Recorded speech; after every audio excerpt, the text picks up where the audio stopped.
Dia merasakan tas carrier-nya itu kok semakin lama semakin berat. Dan ternyata ketika dia menoleh ke arah carrier-nya itu, tiba-tiba dia melihat dua sosok demit yang sedang duduk di atas carrier-nya Saiful. Sontak saja Saiful pun kembali membaca ayat suci Al-Quran. Dan secara bersamaan dua sosok demit itu akhirnya lepas dan pergi dari tas carrier-nya Saiful. Dan disinilah dia mulai merasakan kalau dia sudah masuk ke dimensi lain. Di situ dia sempat berputus asa untuk bisa keluar dari alam gaib dan berbicara kepada dirinya sendiri. Kalau emang benar ini waktunya saya untuk kembali kepadamu ya Allah, tolong jaga kedua orang tua saya dan berikan mereka berdua kesehatan dan kesejahteraan. Assalamualaikum warahmatullahi wabarakatuh. Kembali lagi di channel Portal Dimensi. Tentunya masih bersama saya Kang Slamet.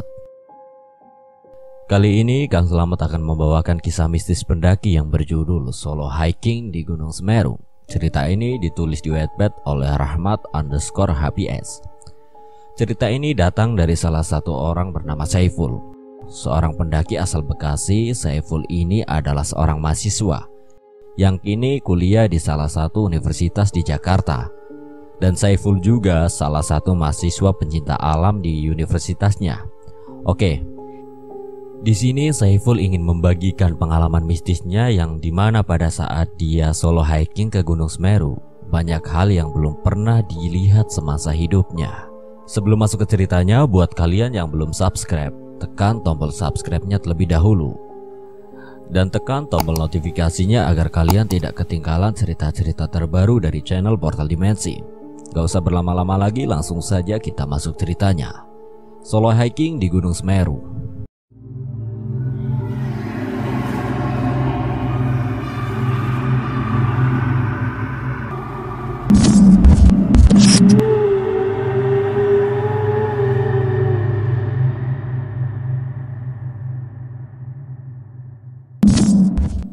Perjalanan menuju basecamp Ranupani. Waktu itu tepat pada tanggal 22 Juni 2015. Tepatnya setelah selesai pengumpulan skripsi. Saiful ini punya ide untuk pergi solo hiking ke Gunung Semeru untuk refreshing karena dengan alasan otak dan badannya capek bekerja setiap hari. Jadi dia ini ingin menghilangkan semua itu dengan cara pergi solo hiking ke Semeru. Ketika dia selesai mengumpulkan skripsinya, bergegaslah dia untuk balik pulang ke rumahnya. Seketika dia sampai di rumah, Saiful ini langsung minta izin ke orang tuanya. Tapi di sini dia malah minta izin ke orang tuanya itu kalau dia ini mau nginep di rumah temannya selama beberapa hari ke depan untuk menunggu sidang. Kenapa dia berani bicara kayak gitu? Kan dia tahu kalau misalkan dia jujur ke orang tuanya, pasti orang tuanya akan melarang dia untuk mendaki. Secara kan dia solo hiking. Beda halnya lagi kalau dia mengajak teman-temannya. Oke, diizinkanlah dia untuk menginap di rumah temannya, tapi dengan syarat jangan pernah ngerepotin seisi rumah itu. Selesailah perbincangan dia dengan orang tuanya. Sekarang yang jadi permasalahannya itu adalah bagaimana caranya dia untuk mempersiapkan segala sesuatunya dan bagaimana caranya dia bisa membawa keluar semua peralatannya itu. Sempat berpikir agak lama dia dan akhirnya terlintaslah satu ide. Kalau dia akan mempersiapkan semuanya di tengah malam ketika semua orang tertidur dan akan menelpon temannya untuk datang ke rumahnya dan menitipkan tas carrier-nya itu. Singkat cerita, selesailah dia membereskan semua perlengkapannya dan diteleponlah temannya dia ini untuk mengambil tas carrier-nya. Nah, di waktu malam itu juga dia sudah memesan tiket keberangkatannya menuju stasiun Malang kelas ekonomi. Di jam keberangkatannya itu dia berangkat dari stasiun Bekasi pukul 9:30 siang. Singkat cerita, tak terasa pagi pun tiba. Berangkatlah dia untuk pergi ke rumah temannya itu, dan dia berangkat sekitar jam 8 pagi. Tidak lama kemudian, kurang lebih 20 menit sampailah dia di rumah temannya itu. Di situ dia beristirahat dulu sejenak untuk menghilangkan rasa lelah dan ngantuknya. Sekitar pukul 8:45 pagi, Berangkatlah dia ke stasiun Bekasi. Setibanya dia di stasiun Bekasi, dia menunggu jam keberangkatannya kurang lebih setengah jam. Cukup lama dia menunggu dan akhirnya datang juga kereta keberangkatannya. Singkat cerita, berangkatlah dia menuju stasiun Malang. Waktu yang ditempuh dari stasiun Bekasi menuju stasiun Malang itu sekitar 16 jam lebih. Oke, singkat cerita, sampailah dia di stasiun Malang sekitar jam setengah 3 pagi dini hari. Setelahnya dia sampai di stasiun Malang, dia langsung mencari tukang ojek untuk mengantarkannya ke base camp Ranupani. Tidak lama kemudian ketemulah tukang ojeknya. Perjalanan dari stasiun Malang ke base camp Ranupani memakan waktu sekitar 1,5 jam. Di perjalanan saat menuju base camp Ranupani, dia sempat bercengkrama dengan tukang ojeknya. "Mas, mau mendaki ya?" "Iya mas, saya mau mendaki Semeru." "Sendirian aja mas, nggak bareng sama teman-temannya?" "Nggak mas, saya di sini solo hiking. Saya mendaki untuk refreshing aja mas. Karena saya baru saja menyelesaikan skripsi kuliah saya." "Oh iya deh mas, saya cuma mau mengingatkan saja. Mas harus jaga tata krama, bahasa dan perilakunya ya mas. Dan satu lagi, jika ada yang manggil mas di saat pendakian nanti, mas jangan tengok kanan kiri ya. Mas pokoknya lanjut jalan aja," kata tukang ojek. "Iya mas," ujar Saiful yang terheran seolah-olah akan terjadi sesuatu. Singkat cerita, sampailah dia di base camp Ranupani sekitar jam 4 pagi. Ketika dia sampai di base camp Ranupani, dia langsung beristirahat dan tidur untuk menghilangkan rasa penatnya itu. Sekitar jam setengah 11 siang, bangunlah dia. Selepas ia bangun, dia pun bersiap-siap untuk berangkat mendaki. Oh iya, sebelum mendaki tak lupa juga dia untuk sarapan terlebih dahulu. Habis itu menunaikan ibadah sholat duhurnya dan tidak lupa juga untuk membayar si maksi. Di sini dia rencananya itu dia akan start pendakian sekitar jam 1 siang. Singkat cerita, dimulailah pendakian Saiful. Seperti biasa, ketika sebelum mendaki dia berdoa terlebih dahulu agar diberikan kelancaran saat mendaki dan diberikan keselamatan saat naik dan turun. Lanjut, selesai berdoa berangkatlah dia.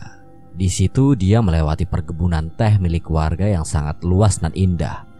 Singkat cerita, dari base camp Ranupani ke Ranukumbolo itu berjalan dengan lancar tanpa ada kendala. Saat perjalanannya menuju Ranukumbolo, dia ini menghabiskan waktu berjalan sekitar 3,5 jam untuk menuju Ranukumbolo, yang berarti Saiful sampai di Ranukumbolo sekitar jam 5 kurang. Setelahnya dia sampai di Ranukumbolo, dia berkata di dalam hatinya, "Ya Allah, betapa indahnya alam yang kau ciptakan ini," kata Saiful dalam hati. Selepas dia memanjakan matanya dengan keindahan Ranukumbolo, dengan cepat dia bergegas untuk mendirikan tendanya dan bermalam di Ranukumbolo. Di Ranukumbolo ini dia tidaklah sendiri, melainkan ada beberapa rombongan lain juga yang bermalam di Ranukumbolo. Selepas dia mendirikan tenda, dia langsung mengeluarkan semua logistik dan peralatan lainnya seperti alat masak dan lain-lain. Sekitar pukul 6:30 malam, mulailah dia untuk memasak. Dia memasak Indomie instan dan tak lupa juga dia membuat secangkir kopi untuk dinikmati bersama indahnya malam di Ranukumbolo. Setelah dia selesai makan, dia pun melanjutkannya dengan sebatang rokok dan secangkir kopi yang dibuatnya tadi. Di malam itu sangatlah indah. Bahkan sampai dia pun tidak bisa berkata apa-apa lagi. Dia hanya bisa terdiam 1000 bahasa. Waktu dia sedang menikmati sebatang rokok dan secangkir kopi di pinggiran Ranukumbolo, datanglah seorang lelaki yang ternyata dia adalah salah satu pendaki asal Kediri. Kita sebut saja namanya masnya itu Mas Erik.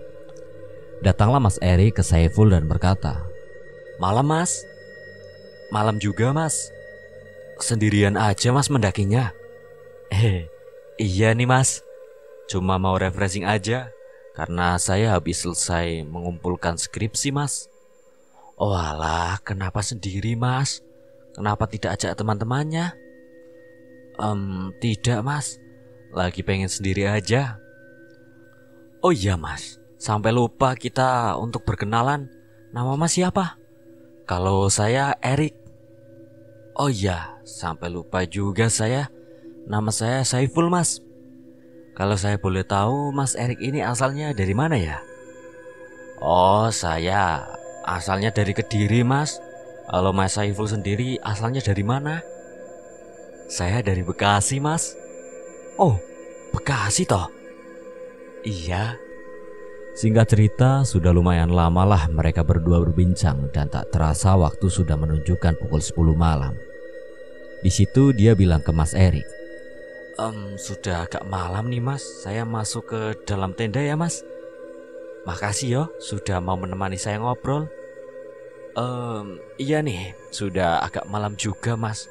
Saya juga mau balik ke tenda. Oh iya Mas, kalau ada apa-apa atau minta sesuatu, datang aja ke tenda saya ya Mas. Jangan sungkan. Siap Mas, makasih yo. Oke Mas, saya balik dulu ya. Selesailah mereka berdua berbincang, baliklah Saiful ke dalam tenda dan bergegas untuk tidur. Disinilah dimulai hal-hal aneh yang dirasakan oleh Saiful. Ketika dia berbaring dan mencoba untuk menutup matanya, dia merasakan seperti ada yang sedang tidur di samping dia. Entah itu perasaannya atau apalah itu. Cukup lama dia merasakan kegelisahan itu. Sampai akhirnya sekitar pukul 12:30 malam barulah dia merasa kalau sudah tidak ada lagi yang tidur di sampingnya. Sampai pada suatu ketika dia pun terbangun dari tidurnya. Dan terbangunnya dia ini bukan karena azan subuh, tapi di sini dia terbangun karena dia merasakan seperti ada yang sedang mengawasinya di luar tenda. Di situ dia teramat kaget ketika dia bangun dan melihat keluar tenda. Ternyata ada sesosok makhluk hitam tinggi besar yang sedang berdiri di luar tenda. Di situ dia langsung berdoa dan membaca ayat suci Al-Quran yang dia tahu. Tidak lama kemudian sosok hitam tinggi besar itu menghilang dan pergi entah kemana. Di malam itu dia pun tidak bisa tidur lagi, karena dia masih terfikir sama apa yang telah terjadi tadi malam itu. Sampai di pagi hari pun tiba, sekitar jam 6 pagi dia keluar tenda. Dan betapa kagetnya dia ketika dia tahu bahwa di pagi itu kabut sangatlah tebal dan sampai tidak bisa melihat apapun di sekitarnya. Kemudian masuk lagi dia ke dalam tenda dan kembali untuk tidur. Untung saja ketika dia mencoba untuk tidur kembali, hal aneh tidak lagi terjadi. Pada suatu ketika bangunlah dia sekitar pukul 10 pagi dan dia keluar tenda untuk melihat apakah kabut sudah hilang. Sontak saja dia kaget ketika dia keluar tenda dan melihat kalau hanya dia sendiri yang berada di Ranukumbolo. Teramat kagetlah dia karena semalam itu cukup banyak sekali pendaki yang ngecamp di Ranukumbolo, termasuk rombongannya Mas Erik. Di situ Saiful mulai agak gelisah dengan apa yang telah terjadi. Tapi di sini dia masih berpikir positif kalau semua pendaki sudah pada lanjut untuk muncak dan ada juga yang lanjut untuk turun. Di sini sebelum dia melanjutkan perjalanannya, dia sempatkan diri untuk memasak dan makan makanan yang ia buat. Sekitar pukul 11 siang mulai prepare lah dia dan melanjutkan perjalanan. Ketika dia sedang melanjutkan perjalanan dari Ranukumbolo ke Cemoro Kandang, dia kembali merasakan hal aneh. Hal aneh itu adalah dia mendengar kalau ada bisikan di telinganya. Dan dari bisikan itu ngomong, "Kamu tidak akan selamat dari gunung ini." Sontak saja dia langsung mengucapkan istighfar berulang-ulang kali dan berdoa agar diberikan keselamatan. Tak sampai situ saja gangguan yang dialami Saiful. Dia kembali lagi merasakan hal yang tidak mengenakan kembali. Dia melihat kalau ada sekilatan bayangan putih yang lewat. Tapi di situ dia masih tidak berpikir yang aneh-aneh, karena dia tahu bahwa hal yang seperti itu sudah biasa ketika sedang mendaki. Lama dia berjalan, sampai di suatu ketika dia menemukan jalan bercabang. Yang dia tahu kalau jalan menuju ke Cemoro Kandang itu cuma ada satu jalur. Tapi di sini kenapa ada dua? Dia sempat berpikir jalan mana yang harus dia lewati dan tidak lama kemudian dia pun memilih jalan yang mau dia lalui. Dia di sini mengambil jalur yang sebelah kanan. Lanjutlah dia untuk berjalan. Tidak beberapa lama kemudian dia melihat kalau ada seorang pendaki wanita yang sedang berjalan di depan dia. Sontak saja dia langsung memanggil si pendaki itu. Mbak, tunggu sebentar, panggil Saiful. Tapi ketika si pendaki itu dipanggil, pendaki itu hanya terus berjalan dan tetap tidak menghiraukan panggilan suara Saiful. Sempat gondoklah Saiful ini. Bagaimana dia tidak gondok karena saat pendaki wanita itu dipanggil, dia hanya terus berjalan ke depan. Terus Saiful berbicara dalam hatinya, ya udahlah ya, gue samperin aja nih orang. Langsung tuh dia nyamperin si pendaki wanita tersebut. Cukup lama Saiful menghampiri si pendaki wanita itu kan. Lama-lama dan ternyata dia baru sadar semakin dia menghampiri si pendaki itu, semakin cepat pula langkah si pendaki wanita tersebut. Tidak lama kemudian Saiful pun berhenti dan bertanya kepada dirinya sendiri, apakah si pendaki itu seorang manusia atau hanya sesosok demit yang menyerupai seorang pendaki? Tidak mau diambil pusing, dia pun berhenti dan beristirahat kembali. Tidak lama setelah dia beristirahat, tiba-tiba terdengar suara langkah kaki di balik semak-semak. Dan betapa kagetnya dia ketika dia melihat kalau ada seorang pendaki wanita yang berjalan mendekat ke arahnya dari balik semak-semak. Dia pun berpikir, bukankah itu pendaki yang kulihat tadi? Kenapa tiba-tiba ada di balik semak-semak? Karena terheran, Saiful pun bertanya kepada pendaki wanita tersebut, maaf mbak dari mana ya? Kok keluar dari balik semak-semak? Oh iya mas, saya Lina. Saya seorang pendaki juga mas. Saya tersesat mas. Untung saja saya bisa ketemu sama mas di sini, jawab Lina. Saiful pun terdiam sebentar karena dia berpikir, kalau wanita ini tersesat, kenapa dia tenang-tenang aja dan malah tersenyum? Seharusnya kan kalau dia tersesat pasti dia gelisah. Tidak mikir panjanglah dia, kemudian dia pun bertanya lagi kepada wanita tersebut, Mbak sudah berapa lama tersesat di gunung ini? Dan kenapa kok mbaknya bisa tersesat? Sudah 2 hari mas saya tersesat. Dan masalah saya bisa tersesat itu ceritanya panjang mas. Oh iya mas, saya boleh ikut mas tidak? Saya sudah tidak tahu lagi harus kemana. Sempat heranlah Saiful karena logikanya kalau benar si wanita ini sudah tersesat selama 2 hari, pasti pakaiannya sudah pada kotor atau kumel. Tapi ini tidak.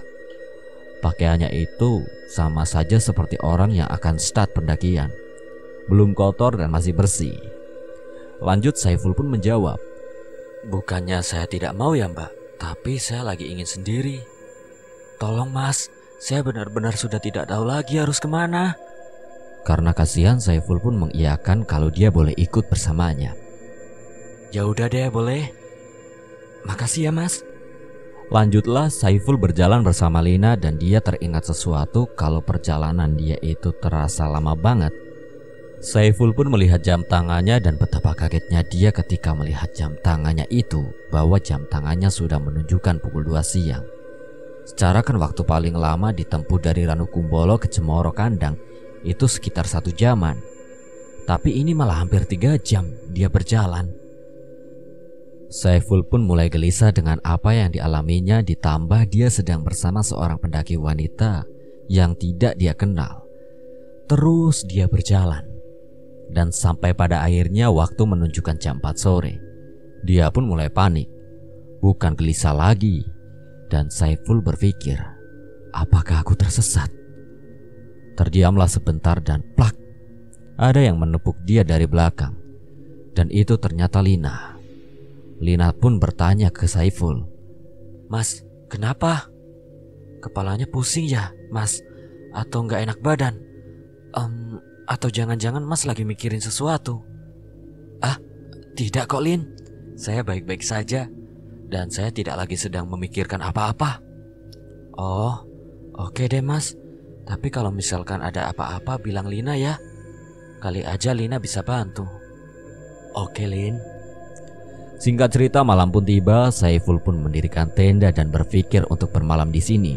Karena dia tahu kalau pendakian ini sudah tidak beres lagi dan sudah banyak hal aneh yang telah terjadi, dan ditambah hari yang sudah mulai malam. Selesai dia mendirikan tendanya, seperti biasa dia pun mengeluarkan semua sisa logistiknya dan mengeluarkan semua peralatannya termasuk alat masak. Selesai dia mengeluarkan barang-barangnya dan dia pun langsung masak dibantu oleh Lina. Singkat cerita, mereka berdua pun selesai memasaknya dan mereka berdua pun makan bersama. Sambil makan bersama, mereka berdua pun saling berbincang satu sama lain. Tidak lama setelah mereka berdua selesai makan, mereka berdua pun langsung masuk tenda. Oh ya, di sini Lina tidak membawa tenda, ya mau tidak mau Saiful harus satu tenda bersama si Lina. Masuklah mereka berdua ke dalam tenda dan melanjutkan pembicaraannya yang tadi di luar. Singkat cerita, waktu pun sudah menunjukkan pukul 9:30 malam dan mereka berdua pun tidur. Di sini Saiful tidak bisa tertidur kembali karena dia masih kepikiran sama apa yang telah terjadi terhadap dia sewaktu di Ranukumbolo. Di sini dia terus berusaha untuk mencoba tidur, tapi sama saja rasa kegelisahan sewaktu itu masih berbekas. Tidak lama kemudian Lina pun bangun dan bertanya ke Saiful. Loh, Mas, kok belum tidur? Iya Lin, belum ngantuk. Oh, cepet tidur ya Mas, biar besok bisa bangun pagi. Soalnya kita harus lanjut berjalan lagi. Ya udah ya Mas, Lina mau lanjut tidur lagi. Iya Lina, jawab Saiful yang terheran-heran. Saiful pun kaget. Kenapa Lina berbicara seperti itu? Yang seakan-akan Lina ini tahu sesuatu hal. Kalau Saiful pernah berpikir, apakah aku tersesat?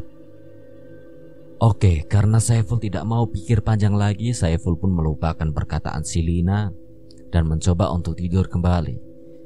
Yang pada akhirnya Saiful pun bisa tertidur. Singkat cerita, sama seperti yang telah terjadi di waktu sebelumnya. Tapi di sini Saiful terbangun karena dia mendengar kalau ada suara orang berbicara di luar tenda, yang pada akhirnya membuat dia untuk melihat. Ketika dia melihat keluar tenda, tiba-tiba dia pun kaget melihat Lina ini sedang berbicara dengan sesosok kakek tua yang berpakaian seperti seorang kiai, yang notabene memakai sorban dan baju yang serba putih dengan jenggotnya yang panjang. Sontak saja dia pun langsung menutup tendanya dan langsung melanjutkan tidurnya. Singkat cerita, pagi pun telah tiba. Ketika dia bangun tidur, kagetlah dia karena Lina ini sudah tidak ada di dalam tenda. Ketika dia mengetahui Lina sudah tidak ada di dalam tenda, sontak saja dia langsung terdiam dan melihat ke arah luar kembali. Yang ternyata Lina sudah bangun dan telah menyiapkan sarapan pagi untuk mereka berdua makan. Setelah dia tahu bahwa Lina ada di luar dan sudah memasakkan makanan untuk dia pun bertanya kepada Lina. Lin, kau sudah bangun? Sudah Mas, saya sudah bangun dari tadi. Oh iya Mas, ini saya sudah membuatkan sarapan untuk kita makan sekarang. Rajin sekali kamu Lin. BTW makasih ya Lin, sudah buatkan aku sarapan. Ketika dia dan Lina selesai sarapan, Saiful ingin sekali berbicara soal tadi malam. Tapi dia sempat berpikir, kalau misalkan dia bertanya tentang yang semalam tadi, takutnya Lina ini berpikir kalau dia sedang dimata-matain oleh Saiful. Singkat cerita, dia pun sudah agak melupakan masalah yang terjadi malam itu. Bersiap-siaplah mereka berdua untuk melanjutkan perjalanannya. Waktu itu jam sudah menunjukkan pukul 7:30 pagi. Berangkatlah mereka berdua untuk mencari jalan keluar bersama. Ketika di perjalanannya itu, Saiful kembali merasakan keganjilan. Tapi dia tidak tahu apa yang saat ini dia rasakan. Di situ dia sempat berhenti di salah satu pohon raksasa. Pohon itu cukup besar dan dedaunannya sangatlah rimbun. Ketika dia beristirahat dan bersandar di pohon besar itu, dia merasakan tas carrier-nya itu kok semakin lama semakin berat. Dan ternyata ketika dia menoleh ke arah carrier-nya itu, tiba-tiba dia melihat dua sosok demit yang sedang duduk di atas carrier-nya Saiful. Sontak saja Saiful pun kembali membaca ayat suci Al-Quran. Dan secara bersamaan, dua sosok demit itu akhirnya lepas dan pergi dari tas carrier-nya Saiful. Lanjut mereka berdua berjalan sampai pada akhirnya mereka berdua pun tidak sadar bahwa jam sudah menunjukkan pukul 2:30 sore. Dan disinilah dia mulai merasakan kalau dia sudah masuk ke dimensi lain. Di situ dia sempat berputus asa untuk bisa keluar dari alam gaib dan berbicara kepada dirinya sendiri.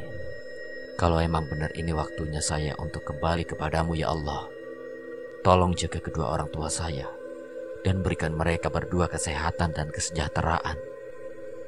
Tidak lama dari dia Saiful berpikir seperti itu dan plak! Lina pun datang dan menepuk pundaknya Saiful dari belakang. Dan Lina pun bertanya kepada Saiful, "Mas, tenang aja. Kita pasti bisa keluar dari sini kok." "Hah? Maksud kamu apa, Lin?" "Bukan apa-apa kok, Mas. Udah, Mas tenang saja. Berdoa saja kepada Sang Kuasa, biar kita bisa diberikan jalan keluarnya." Iya, Lin." Saiful terheran. Kok Lina ini bisa tahu sama apa yang saya pikirkan? Lanjut jalanlah mereka berdua untuk mencari jalan keluar. Singkat cerita, malam pun tiba. Saiful pun bergegas membuka tendanya kembali dan bermalam di tempat ini. Sialnya untuk mereka berdua bahwa sisa logistik yang ada di tasnya Saiful sudah tidak ada lagi. Begitupun si Lina. Yang mau tidak mau pada saat malam itu mereka berdua tidak makan. Saat di malam itu pula kabut pun mulai turun, yang diiringi dengan rintikan hujan. Pada akhirnya mereka berdua pun langsung masuk ke dalam tenda dan langsung tidur agar rasa lapar yang ada di perutnya itu hilang. Singkat cerita, sekitar pukul 11 malam Saiful dibangunkan oleh Lina, yang dengan alasannya itu karena Lina merasakan ada sesuatu hal yang buruk akan menghampiri mereka. Sontak saja Saiful pun mulai merasa resah dan panik dengan apa yang diucapkan Lina. Langsung di saat itu juga mereka berdua pun keluar dari tenda dan pergi lari meninggalkan semua barang-barang yang ada di tenda.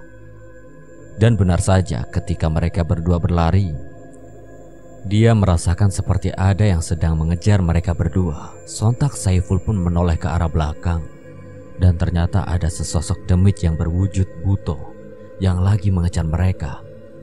Terus mereka berlari dan sampai pada akhirnya Lina terjatuh karena kakinya tersangkut dengan akar pohon yang menjalar panjang di atas tanah.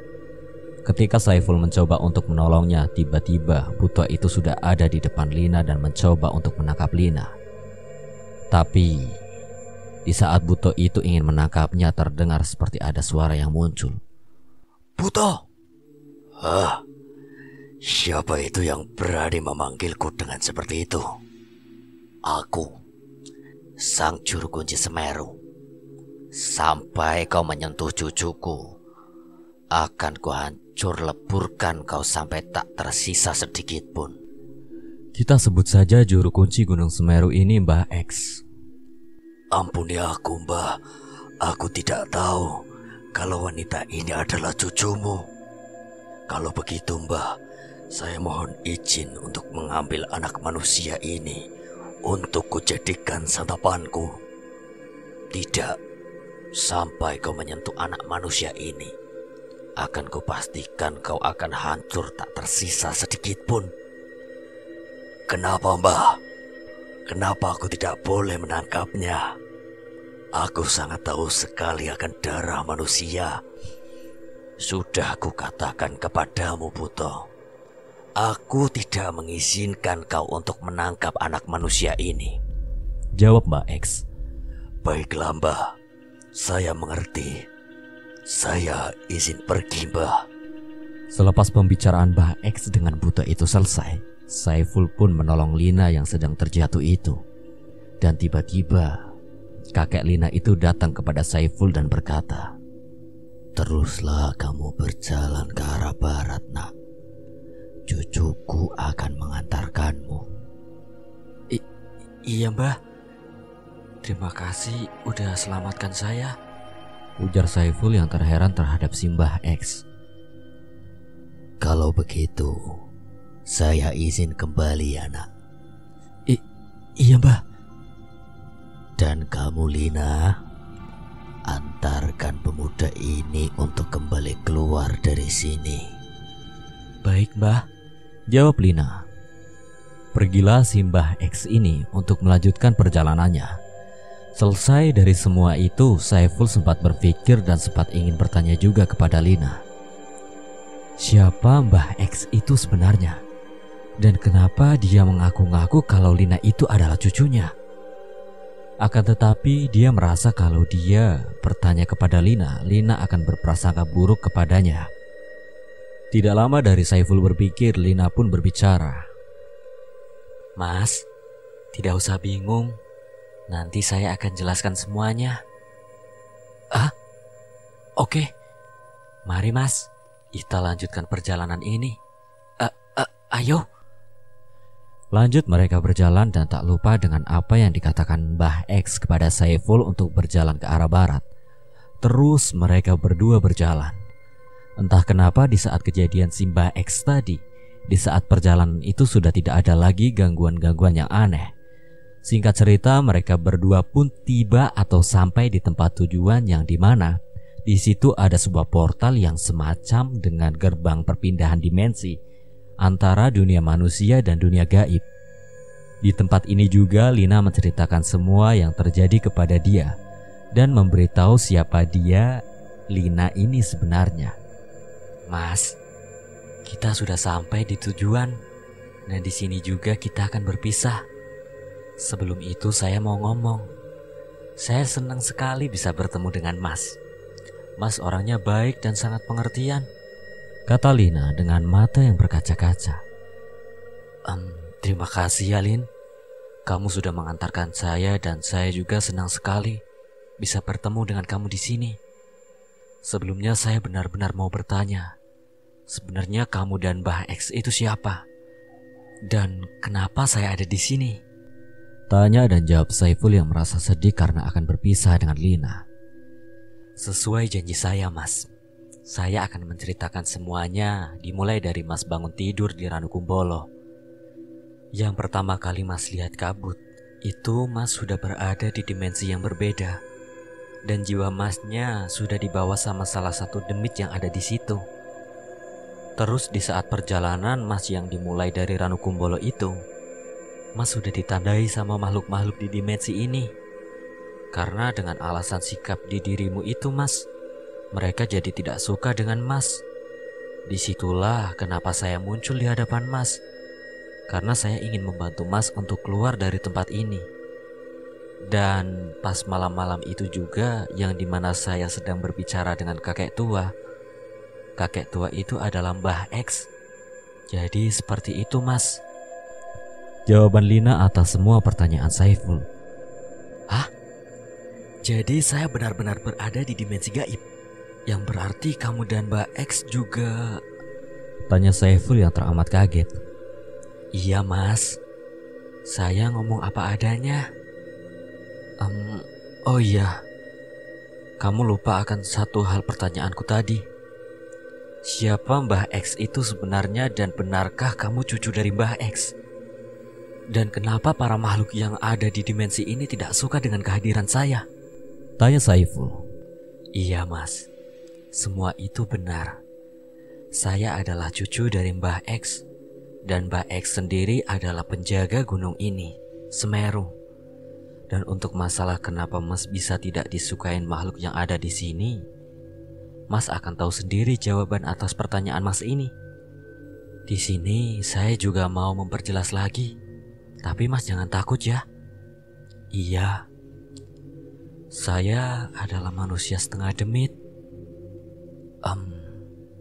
Semua udah jelas. Oke. Sebelumnya saya benar-benar berterima kasih sama kamu dan Mbah X karena telah membantu saya untuk mencari jalan keluar. Iya mas, sama-sama. Saya juga senang bisa membantu masnya, kata Lina. Ya udah mas, mas bisa lanjutin semuanya sendiri. Mas masuk aja ke dalam sana. Nanti mas akan sampai ke tempat awal di mana jiwa mas dibawa. Iya Lin, saya lanjut ya. Semoga kamu akan tetap seperti ini, membantu orang-orang yang jiwanya disesatkan. Iya mas, mas hati-hati ya, ujar Lina yang sedih bahagia. Aku harap kita bisa bertemu lagi suatu hari nanti. Sampai jumpa Lin. kata perpisahan Saiful yang meneteskan air mata kebahagiaan. Usai pembicaraannya terhadap Lina, Saiful pun lekas ke dalam portal yang ditunjukkan Lina tadi. Dan dia pun sadar, singkat cerita ketika dia membuka matanya, betapa kagetnya dia. Karena dia sedang dikelilingi oleh orang-orang dan salah satunya itu adalah Mas Erik. Bangunlah dia dan langsung bertanya ke Mas Erik. "Saya kenapa, Mas? Kok banyak sekali orang di dalam tenda ini?" Tanya Saiful yang heran. "Akhirnya kamu sadar, Thomas. Saya khawatir dengan Mas. Tadi Mas itu kejang-kejang kurang lebih 12 jaman lah, Mas." "Hah? Saya kejang-kejang selama kurang lebih 12 jaman?" Tanya Saiful yang terheran, yang setahu dia sudah 2 hari di... "Ya, Mas. Mas kenapa toh? Kok bisa seperti itu?" "Tidak kenapa-kenapa kok, Mas. Sudah, lupakan saja ya. Saya juga mau istirahat dulu." Oke deh, Mas," ujar Mas Erik. "Oh iya, Mas. Tolong bilangin sama yang lainnya yang ada di sini untuk keluar dari tenda ini dulu ya. Dan jangan lupa juga untuk bilang terima kasih karena telah mengkhawatirkan saya." Ujar Saiful. Dibilanglah sama Mas Erik untuk yang ada di dalam tenda untuk keluar dan tak lupa juga mengucapkan terima kasih. Selepas semuanya keluar dari dalam tenda, tak lama kemudian dia pun Saiful kembali tidur yang ditemani Mas Erik karena takut terjadi sesuatu seperti yang tadi. Singkat cerita, dia pun terbangun dengan rasa yang menyegarkan dan dengan badan yang mulai fit kembali. Sekitar pukul 7 pagi, dia pun terbangun dan melihat kalau Mas Erik sedang tidur di samping dia. Tidak memikirkan yang aneh-aneh, dia pun keluar dari tenda dan betapa kagetnya dia bahwa pagi itu sangatlah indah dengan munculnya matahari di antara 2 bukit. Ketika dia melihat semua itu, pergilah dia ke pinggiran Danau Ranukumbolo dan duduk di situ sambil menatap indahnya pemandangan di saat itu. Tidak beberapa lama setelah itu, Mas Erik datang dan duduk di samping Saiful dengan membawa secangkir kopi dan sebatang rokok. Di situ mereka berdua berbincang satu sama lain. "Hai Mas, bagaimana? Sudah enakan badannya?"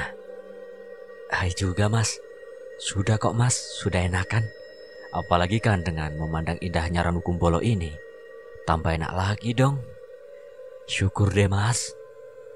"Oh iya Mas, saya mau bertanya lagi.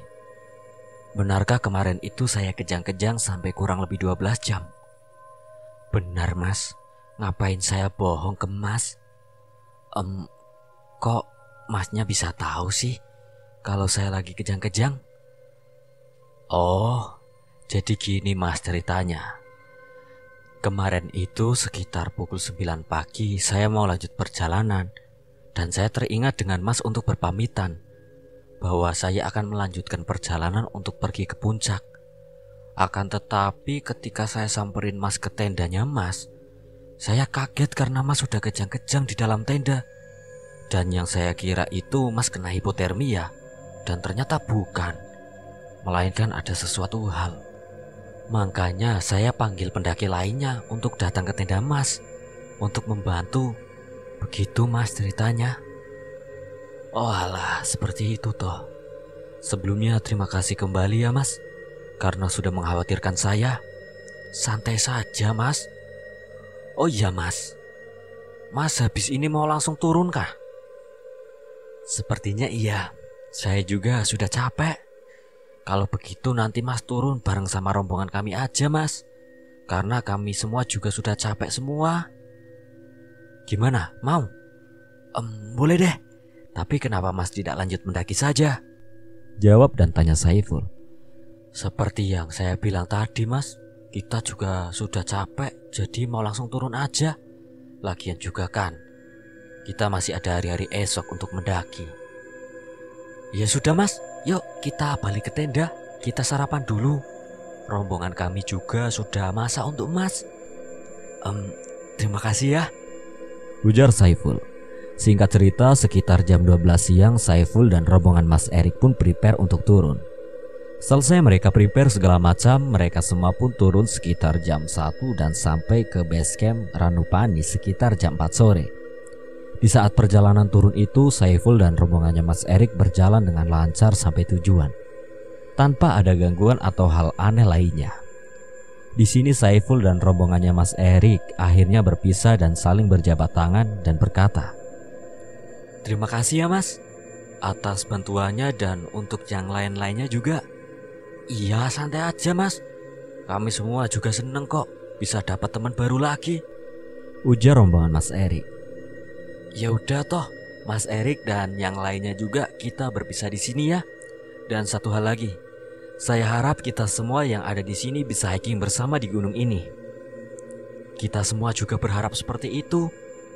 Ya udah toh, kita berpisah di sini ya semuanya, kata Saiful yang nangis terharu.